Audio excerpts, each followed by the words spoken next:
Welcome to Developing Me, We, and You, where real people, real projects, and real change come together. Today, our guest is Ryan Potter. Ryan is a builder of people and places with a mission to restore, educate, and advance communities through real estate, workforce training, and equity-driven development. As principal of REAP Construction Group, Ryan brings over 2 decades of experience to his bold vision for reshaping who builds, who benefits, and how we grow. Through REAP Institute and REAP Investments LP, he's cultivating pathways for aspiring developers and contractors, especially people of color, to not just participate, but lead in this space. Welcome, Ryan. Thank you so much. You're welcome. Glad to be here. We're gonna dive right in. Sounds Glad good. that you are here. Sounds good. Ryan, you have over 20 years, 20 years in construction and design. Can you share with us a bit about your journey and what inspired you to start REAP Construction Group? My background, even before the 20 years, stems from me being a child. I was always into aesthetics, architecture, buildings, houses. There's one story that my mom tells me sometimes. She says when I was 5, like my dad he used to ride me around sometimes. We have these conversations, and he had told my mom that I had said to him one day, he said, you know what? I said, see that right there? I'm gonna build those when I get older. How old were you? 5 years old. Sounds like my nephew. I believe you. So it definitely stemmed from an early age, and I was always been like a freehand artist. So I used to draw on the walls. I've drawn posters. I've done just always creating things, So my first initial goal and passion was architecture. So in high school, that's what I thought I was going to be. I was taking high school accredited classes through BSA. I was doing like internships. And then a segue into, of course, Ivey Tech, where I took design classes. But I never thought that I would start a construction company.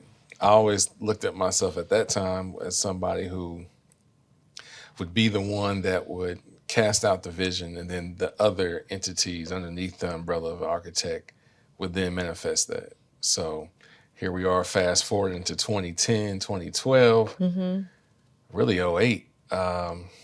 I found myself in a situation where I was, the current position I was in, which was a CDO driver, was taking too much time away from me and my family. So I had to circle back and really have one of those, like they call it, come to Jesus moments is, what is your real passion?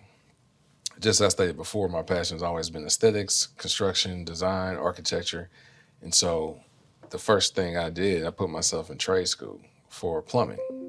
And then midway through plumbing, that's when I kind of got exposed to the landscape of construction. And from there, I ended up putting myself in school again for HVAC and low voltage electrical. Okay. So I kind of like overlapped my education, whereas some people, they'll stop and start. I kind of overlapped them all. And while I was on the job one day, I just thought to myself, like, who is really the most successful when it comes to the order of arrangements in construction? At that time I was working for a plumbing contractor. They were very successful. I'm thinking, okay, that owner's doing well, right? Same for electrical, plumbing, all these other different entities. And it dawned on me that the GC was the one that was probably the most successful, because they had the majority of the risk, but they didn't have the risk of having to make sure every single trade was paid per se as a W-2 employee. It was more of as a 1099. So management was the thing that I kind of like a flip the switch of who's making the big money, who's doing what.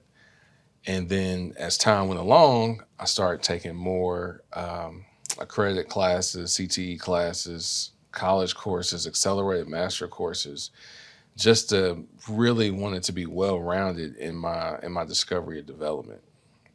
So in 2012, 2015, I was debating, I had a level of knowledge in construction, right?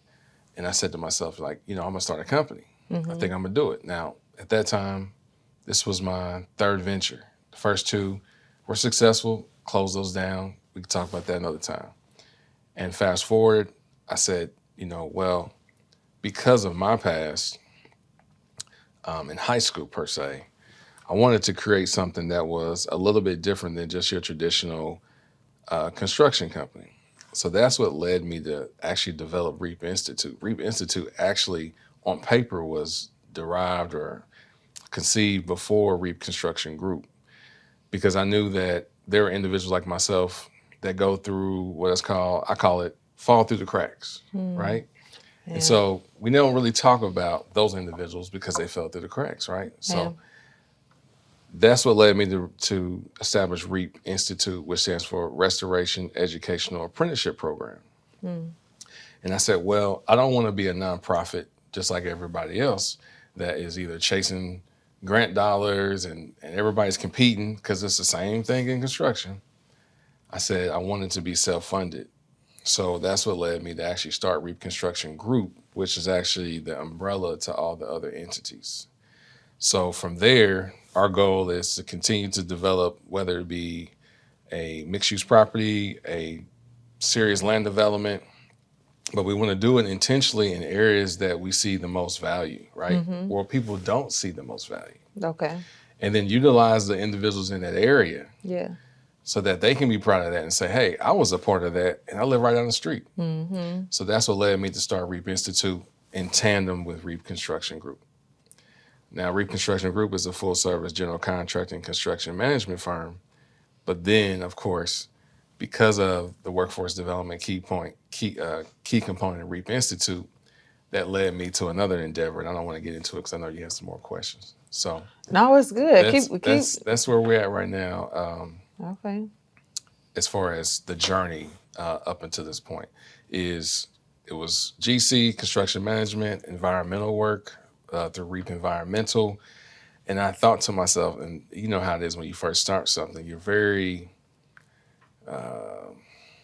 you're just going in headstrong, right? And I said I wanted to be one of the only minority GCs that self-perform 75% of a job. Going into that situation, going into that thought, it seemed like a good idea, but it really isn't, because you have to manage so many different crews. Yeah. As opposed to just establishing a good management team. Yeah. To then use those subcontractors to perform the job. There's a proverb, and I feel like we've said it before, or at least on one other one. If you want to go, what is it? If you want to go fast, go along. If you want to go fast, go along. If you want to go far, go with others. So you got that early on. Early on, I realized that because I don't get me wrong, I've bumped my head more than once, and it got to a point where I had to really stop and say, stop. This isn't working, you know? So here it is. I have all these different types of crews, not saying that we achieved the 75%, but I was overzealous, you know? We're doing carpentry over here. We're doing a remediation over here. We're doing a little bit of plumbing over here, a little service over here. It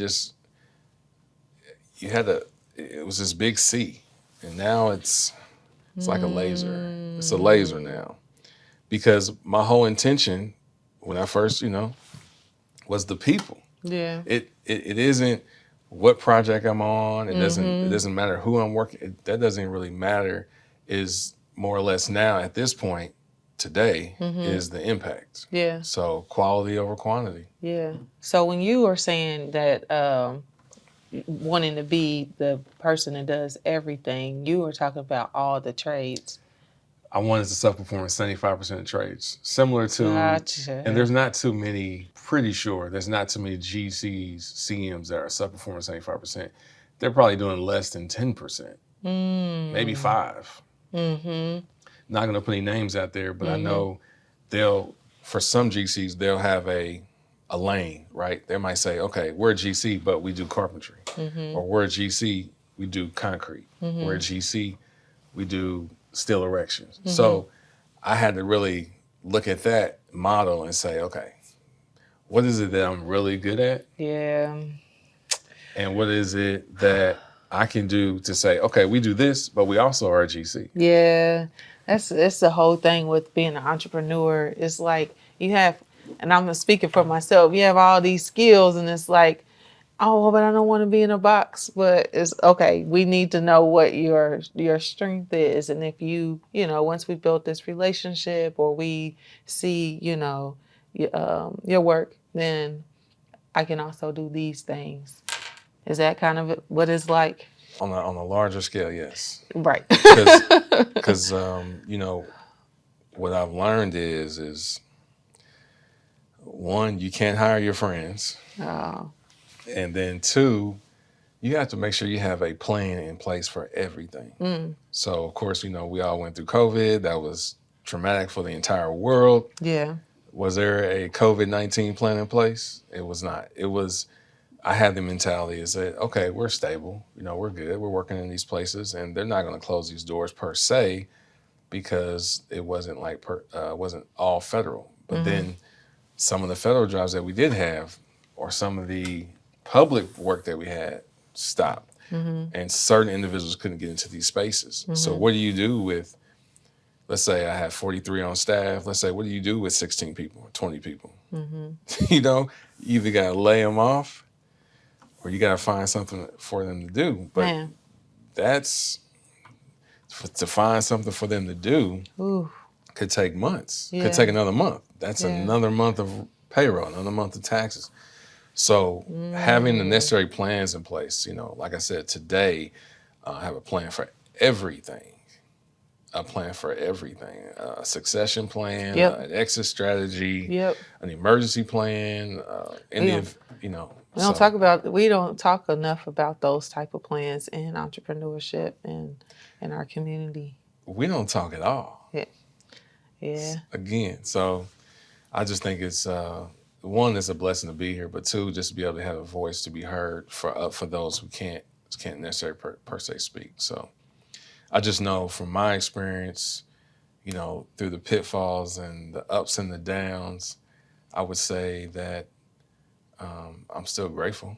I'm grateful for the opportunity. I'm grateful for what I learned, because there's no success story that's ever going to be perfect. Man. Oh man, I inherited this and then this happened. You're not going to find it, especially not in our community. So Yeah. what can I do? I can change the narrative. I could be the best that I could be, and then help those who need it the most. So this episode is brought to you by Edna Martin CBDO LLC, powered by Edna Martin Christian Center's Homes Program, helping families in Martindale Brightwood secure housing, build wealth, and grow strong communities. From home ownership training and down payment assistance to maintenance education and estate planning, Homes is your one-stop hub for sustainable living and generational success. Ready to own your future? Contact Immanuel Ivey at iivy@ednamartincc.org and take the first step toward your new beginning. Edna Martin CBDO LLC. Building homes, creating opportunities, and changing lives. Ryan, can you share a time or a story like in your life where you felt like this moment is really changing the trajectory of my life? Like a time that really transformed because of your work. Negatively or positively? Whichever. Okay. Well, I'll take both roads. Negatively, we almost went bankrupt because we took on too much work. Go back to that being overzealous. You want to, I had a bid strategy. That's one thing I have. I have a bid strategy. And my bid strategy from 2015 to 2022 was 3 bids a day, no matter what. That's a lot. Because it takes so much time to develop these. But remember, it was 3 bids a day? 3 bids a day. Now you may say, oh, that's nothing. No, I'm not saying that's nothing. But 3 bids a day was, like they say, 3 meals a day. Like 3 bids a day was my benchmark. And that's, if you take weekends, if you don't factor in weekends, you're looking at, what, 60 a month? How did you sustain that? You mean submitting bids? Submitting 60 bids. And at that time, my success rate was around 22%. That's very scary because, mind you, if we had just started, now we got this huge incline. So now I have to find time to hire all these people to to suffice all this growth, Yeah. right? And if you can't find everybody, then what happens is you somewhat either default or you take a lesser scope. I'm gonna be fully transparent. I had to take lesser scopes. So from that, I realized that was the change where I said, you know what, as overzealous as I want to be and can be, what makes sense? Because I'm putting myself through unnecessary trouble, financial struggles, right? So I'm very selective who I work with. I make sure I have a relationship with them. I also want to see what their payment history is like, just like they want to see our payment history. And then also not putting myself in positions where I'm just stacked to where you have so much work, but and I'll just give you an example.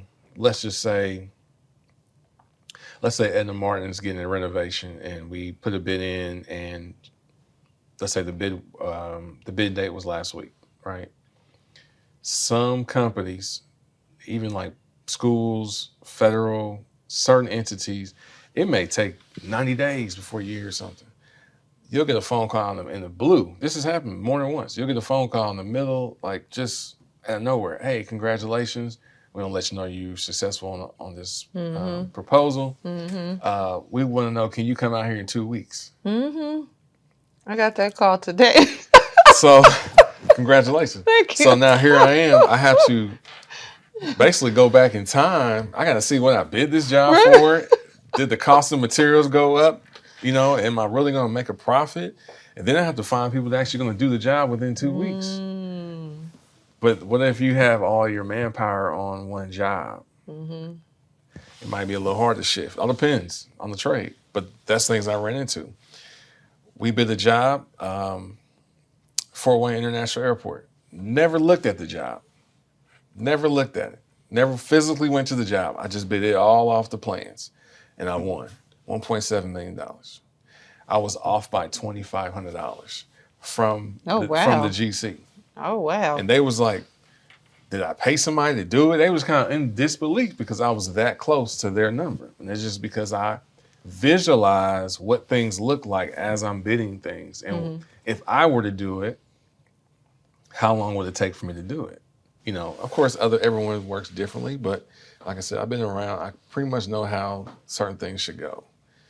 So negatively and positively, the growth is great, but I hope that anybody listens to this podcast knows that 70% of business don't fail because they don't have enough customers. They fail because they overextended themselves and they go bankrupt. Because of any dollar amount that you're going to be receiving, let's say it's a $300,000, $3 million, whatever, you have to factor in at least 70% of that money being dished out, or even 80% pushed out first before you actually get that return. So what do you do in a situation where you have a $2 million contract, a $5 million contract, a $1 million over here, a $500 over there, and these might not necessarily be in the same state? Now you got a lot of logistics to go along with that. So these things we don't talk about. What if leadership in another state is not doing their job, and you gotta get them to, you gotta replace them. You gotta find someone else. So there's a lot of different factors to the good and the bad, but I'll leave that there. It sounds like some trial and error, maybe. Trial and error. Yeah. So with all of that, Ryan, what would you say is your most proud moment in your journey professionally? Still being in business, still thriving, still growing. I'm definitely proud of the fact that I did not stop when things didn't look really good financially after COVID. Downsized however way I could, but we never closed our doors. I never put permanently closed. You'll see it on Google, permanently closed. I've never had to do any of that. I stayed open, and I feel like that is going to be a testament for others. So you talked about being resilient, and you've been in the field for over 20 years. What would you say are maybe one or two of your favorite projects that you've worked on here locally, and what did they consist of? Raleigh Children's Hospital, That was really cool because that was my first time actually being in a hospital or actually having a project in a hospital. Then we simultaneously, actually, while we were at Riley, we were working at the VA. So like we had projects literally like within a mile of each other. And then also 16 Tech, the AMP, and then 220 North Meridian, which was at one time AT&T building converted into luxury apartments. Now, we didn't fully do the entire project, but we were a part. Carpentry, demolition, management, those are the things that we did on those projects. The Meridian downtown, like Ohio. Right in the corner. Oh my goodness. I remember when that was AT&T. Oh wow. So, okay. Mm-hmm. Yes, ma'am. And then the AMP. What in the AMP? Tell me, because so inside the like AMP, an AMP ambassador. so inside the AMP, all those food concession areas, that build out from, I guess you could say, where Liz door is at, all the way until the bathrooms. That's us. Wow. Wow. And that was 2019. I think it was 2019. 2018, 2019. REAP has been doing big things. Fort Wayne International Airport, 2 Amtraks, one in Crawfordsville, one in Ohio. Wow. Wow. So I kind of like, when I look at a job, I try not to go after high profile jobs in a sense, but not to the point where I'm just focused on like just what that project is. It's who's it with? Is it going to be beneficial long term to the company? Does this really stand out to what we believe and what our vision is? Now, fast forward to now, looking back, that was great, but now I'm on a whole where our focus is totally different, because even though, luxury apartments is a community activity, when's the last time you've seen luxury apartments in underdeserved communities? When have you seen what I'll go into in a minute is the live, work, play model in underdeserved communities? You see these in the Westfields, the Zionsvilles, the Carmels, the Fishers, the Geists. You see the live, work, play on the north side. You see the live, work, play on the north side, but you also see,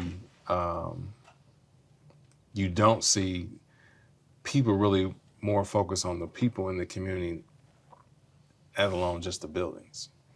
Because we can do all the work in the world, but if we're not really focused and being intentional on the people that's in that area, what is the point? We just gonna keep talking about things that we built? Or are we really gonna be intentional in building the people that live in that community as well? Community development. So community development is my niche, because with that, it's such a broad statement, there's so much that evolves into a community. Food accessibility, proper clean housing, great schools, right? Financial institutions, and then of course, workforce development. This is, I call it the 5 fingers. These 5 key components is gonna make or break a community. And as you can see in certain areas in Indianapolis where we've been systemically deprived from these things. So that's why I changed my focus to not just trying to be a builder, but to be a community developer. Would you call it an evolution? Yes, ma'am. Yeah. Yes, ma'am. What was a moment of personal growth that shaped your development journey? These past 3 years, just being around the right people. What I mean by that is putting myself in positions to be successful, but also meet like-minded individuals that want to see real success, not monetarily just value, but actually have a quality behind it. And I try to put myself in those positions where those conversations with those people are being had.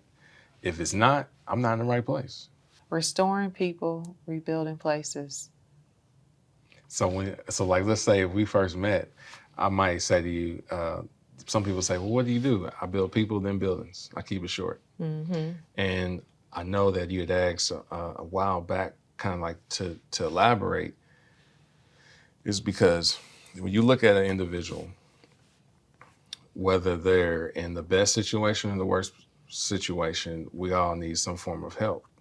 And so I feel like meeting people where they're at and really having a plan of action to where they really want to go, I think that's more beneficial than trying to put them somewhere, Man. right? Like, hey, I'm going to put you here because it's going to make me look good to others, right? As opposed to, I'm going to put you here because this is what's in my heart and this is what God led me to do. And then from seeing you succeed, you're going to share it with somebody else. I don't have to take any type of credit. My credit is done. Man. You know? So yeah. Doing the Lord's work. Building people, you know, the 5 fingers. Have you ate? How much are you eating? Is it quality food? Is it within 5 miles of your home? You know, so many different things that on a daily childcare, on a daily basis that people are struggling with, and it's all because they don't have the right access. Sometimes it's drive. Don't get us wrong. Sometimes it's drive, but sometimes they don't realize that sometimes that carrot is right down the street or right in front of you, or that next seminar or that next conversation, or that next email is right there. You just got to be willing to go get it. And I think with REAP Institute, working in tandem with REAP Construction Group and REAP Development, we can spend time on one end finding those people. And then on the other end, we can spend time building those communities. And then we can segue those together. It's an ecosystem. That's it. Wow. How do folks learn more about what you're doing and how they get involved with REAP Institute? Can you look in the camera and tell us? Yeah. There's a couple ways. One is go to our website, www.reapconstructiongroup.com/REAP, REAP Institute. Or you also can go to our Facebook at REAP Institute. You also can go to our IG at REAP Institute and also our Twitter at REAP Institute. Ryan, thank you so much. I've learned a lot in this time of us just sitting down and chatting. I know we've crossed paths a few times, but I had no idea of all the things that you're doing. So thank you for stopping by, developing me, we, and you. Thank you for your time. I appreciate it. Remember, build something bigger than yourself. When we build together, we grow together.